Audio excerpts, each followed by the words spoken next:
Hello everybody and welcome back. It's your boy Swifty and I'm here to talk about bans. You ever finish draft and already feel like you've lost the game? The banning phase in Predecessor is where matches are often won or lost. And today I'm going to show you who to ban, who to target, and how to tilt the odds in your favor before your ranked games ever begin. If you haven't already, hit that like and subscribe to stay up to date on all our Pred content. With that being said, let's go ahead and get into it. Now part 1. Why does the ban phase matter? Well, every ranked match starts in Champ Select. A good ban reduces enemy comfort picks, it removes overpowered meta champs, and protects your team's composition. At the end of the day, bans equal denying win conditions. For example, think of bans as your first line of defense. It's your chance to control chaos before it even starts. It's where you gain advantage before skill is ever introduced. So why not take advantage of that? So with that being said, what should influence your ban? First influence, the current meta. It should definitely be the current meta that influences your bans. Only the top 6 strongest heroes are what we are looking at as far as terms in the banning phase. We're not banning mediocre champions like Zinx or FaZe. We need to prioritize banning overpowered solo carry heroes. Yuri, Seraph, Revenant, so long as they are meta. An example, if Countess has a 55% win rate in ranked and can 1v5 with a small lead, she should probably be a ban. Unless your team is first pick, then we are looking to lock her in unless no one on our team plays the champion. Now, your second influence is going to be first pick priority. If you are Dawn side, your team has first pick. Ban what you don't want to be matched up against, not what you want to pick. If you're second pick, aka Dusk, ban top tier champions you can't counter. Always ask yourself, what does my team gain if I don't ban this hero? And what do we lose if the enemy gets it? Third influence, target bans based on lobby and matchups.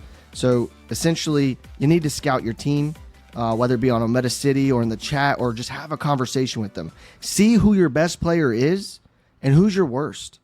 Give priority to the better players and then deny dominant lanes. So ban offlane bullies versus the weaker laners.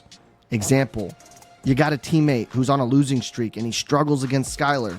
Well, guess what? Ban Skylar. Increase their overall comfort. Even if it's not meta, it's still going to affect your banning phase in a positive manner.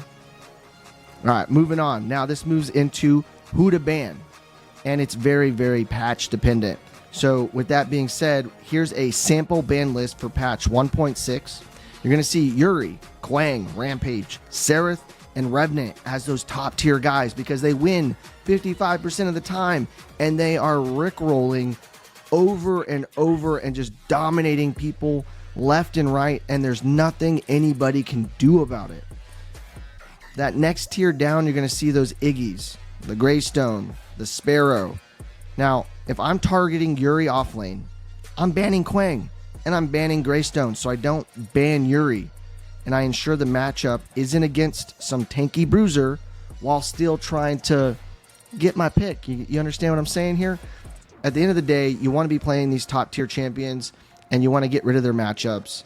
That's how the banning phase goes. Now that's just a little insight into strategy, which we're about to dive deep down into right now. So part 4, smart team banning strategy. There's a bunch of strategies. There's a bunch of reasons why you should ban certain champions.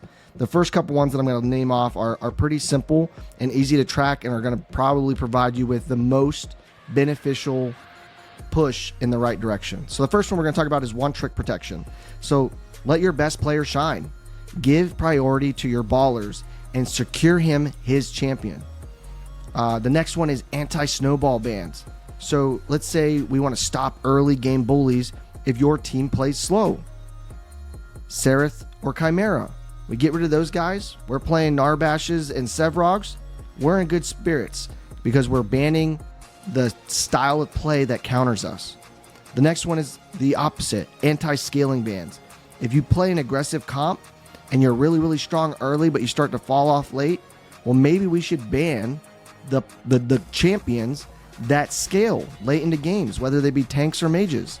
So we want to get rid of Shinbi, we want to get rid of Quang, we want to get rid of Sevrog.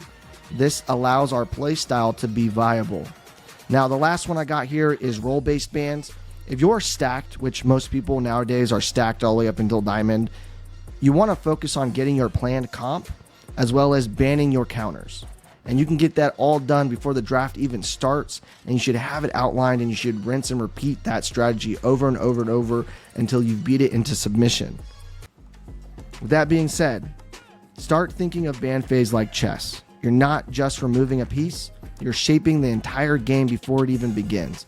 If you learned something new, hit that like and subscribe.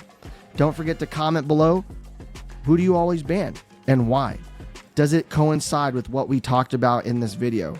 If not, tell us about it. And like always, be blessed, be positive, be safe, and until next time, peace.